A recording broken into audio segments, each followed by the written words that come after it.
Halo, selamat malam semua. Selamat malam Pak Budi. Perkenalkan nama saya Windri Marbun dengan NIM 2310017 dari Prodi Teknik Elektro. Di sini saya akan mempresentasikan ujian tengah semester mata kuliah Komunikasi Data. Jadi di sini UTS saya itu membuat paper dengan topik sistem komunikasi data dan ketentuan-ketentuan seperti ini. Eh, kita masuk. Nah, di sini untuk paper pertama itu ada bab satu pendahuluan untuk latar belakang itu, dan di sini ada latar belakangnya dengan perkembangan pengetahuan dan teknologi yang pesat telah membawa dampak signifikan terhadap berbagai aspek kehidupan seperti sosial, budaya, politik, ekonomi, pendidikan, dan terutama di bidang komunikasi. Salah satu perkembangan paling menonjol adalah adanya teknologi informasi dan komunikasi yang kini telah menjadi bagian tak terpisahkan dari kehidupan manusia modern. Teknologi komunikasi berfungsi sebagai sarana yang menghubungkan individu satu dengan yang lain, yang lain melalui eh, perangkat tertentu, memungkinkan penyampaian informasi dalam bentuk teks, gambar, maupun suara ke seluruh juru dunia. Perjalanan panjang teknologi komunikasi mulai sejak awal peradaban manusia, sekitar abad ke-30 sebelum Masehi. Manusia mulai berkomunikasi dengan menggunakan simbol-simbol berbagai bentuk penyampaian pesan. Pengembangan tersebut kemudian dilanjutkan dengan penggunaan alat-alat penghasil suara dan isyarat seperti gendang, trompet, asap yang digunakan sebagai penanda atau peringatan bahwa seiring waktu teknologi komunikasi semakin maju, ditandai dengan penggunaan burung merpati, telegram, dan surat. Selanjutnya muncul teknologi komunikasi berbasis digital seperti email hingga akhirnya mencapai puncak yang dengan hadirnya internet yang mengintegrasi berbagai bentuk komunikasi menjadi salah satu kesatuan sistem global. Oke, eh, di sini juga ada rumusan masalahnya. Berdasarkan latar belakang di atas, rumusan masalah dan penulisan ini adalah apa saja jenis sinyal yang digunakan dalam sistem komunikasi data, apa saja yang dimaksud dengan media transmisi data, dan apa saja jenis-jenisnya, perangkat apa saja yang terlibat dalam komunikasi data. Dan di sini ada tujuan penulisnya. Satu, menjelaskan jenis-jenis sinyal yang digunakan dalam komunikasi data, menguraikan pengertian dan jenis-jenis media transmisi data. Dan tiga, mendeskripsikan perangkat-perangkat yang terlibat dalam komunikasi data. Empat, mengidentifikasi dan menjelaskan gangguan-gangguan yang dapat terjadi dalam transmisi data. Dan di sini ada manfaatnya, bisa dibaca. Eh, kita langsung masuk ke bab 2, tinjau pustaka. Eh, Pengertian komunikasi data. Komunikasi data merupakan proses pengiriman dan penerimaan data antara dua atau lebih perangkat elektronik yang saling berhubung melalui transmisi data tertentu secara langsung maupun melalui jaringan. Dalam konteks ini, data yang dikomunikasikan berupa teks, angka, gambar, suara, dan video lainnya. Nah, di sini ada model komunikasi data secara sederhana, di mana dari source, transmitter, sistem transmisi, receiver, dan destination. Dan di sini ada media transmisi data. Media transmisi data adalah jalur fisik atau non fisik yang digunakan untuk mentransfer data dari satu titik ke titik lainnya. Media ini juga kategori utama, menjadi dua kategori utama. Media transmisi terpadu atau with media menggunakan jalur fisik seperti kabel, dan contohnya itu kabel twisted pair, kabel koaksial, kabel dan serat optik. Dan yang kedua itu media transmisi. Media transmisi tak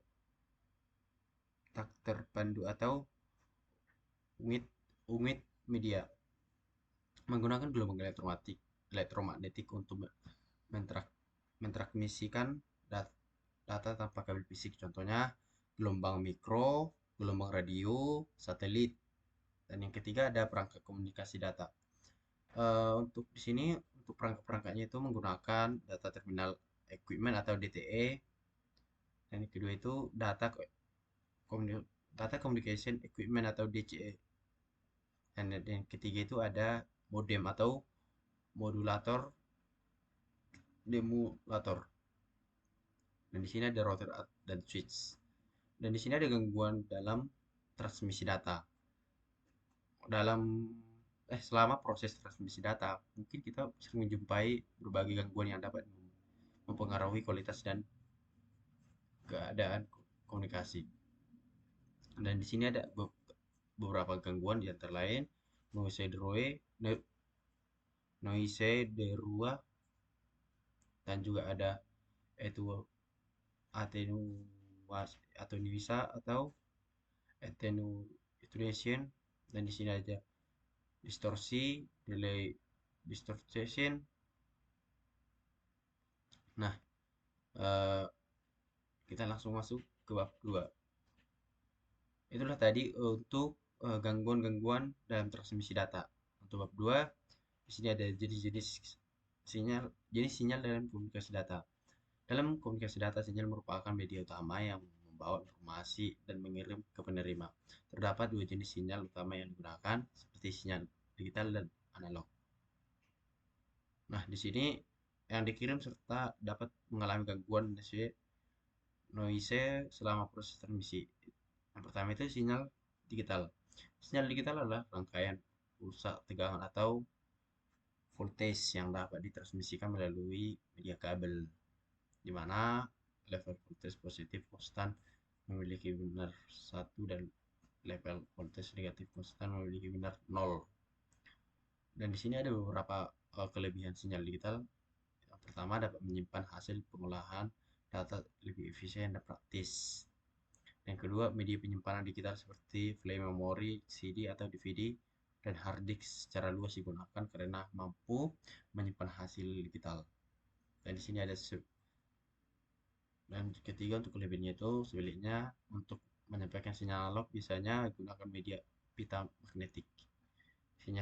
Sinyal digital memiliki ketahanan dan ketinggian terhadap gangguan noise karena bekerja berdasarkan level tegangan logika binar, yakni 1 dan 0, sehingga perubahan kecil tidak langsung mempengaruhi keakuratannya. Dan di sini ada sistem digital juga dapat lebih tahan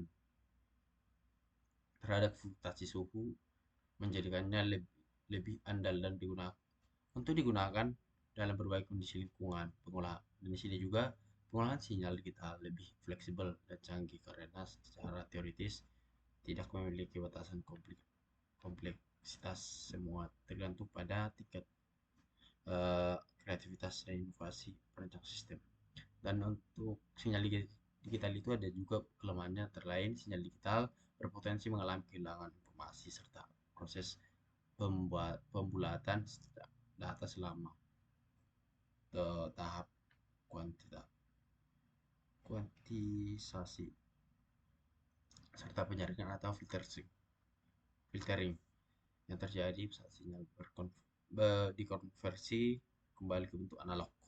Dan proses dari sini yang kedua itu untuk kelemahannya itu proses pengolahan sinyal digital umumnya memerlukan waktu yang lebih lama dibandingkan sinyal analog. Oke, dan yang kedua itu sinyal analog. Sinyal analog adalah sinyal data dalam bentuk gelombang, yaitu kontinu yang membawa informasi dengan merubah karakteristik gelombang. Dua parameter atau karakteristik terpenting yang dimiliki oleh siaran analog adalah amplitudo dan frekuensi. Dan sini ada beberapa ciri-ciri sinyal analog. Sinyal analog memiliki kerentanan tinggi terhadap gangguan noise yang dapat menyebabkan distorsi informasi selama proses transmisi. Proses penerimaan sinyal analog seringkali memerlukan pengulangan dan penguatan sinyal atau aplikasi.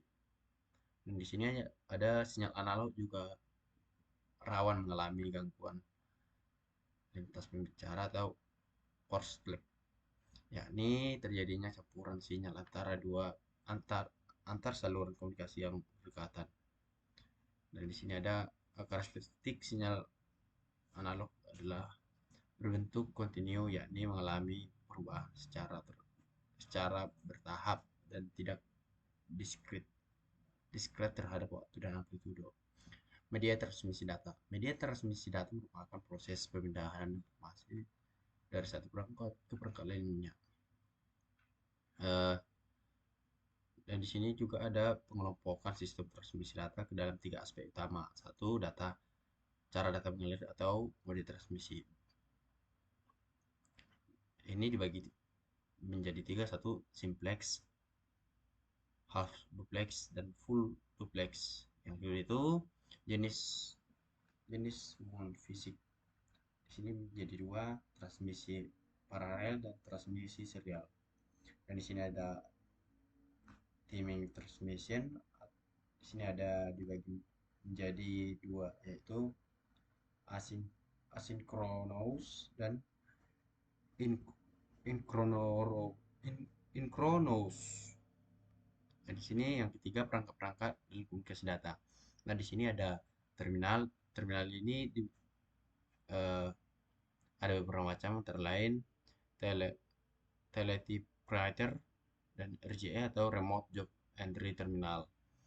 Dan di sini yang ketiga itu transcation terminal. Dan dia itu yang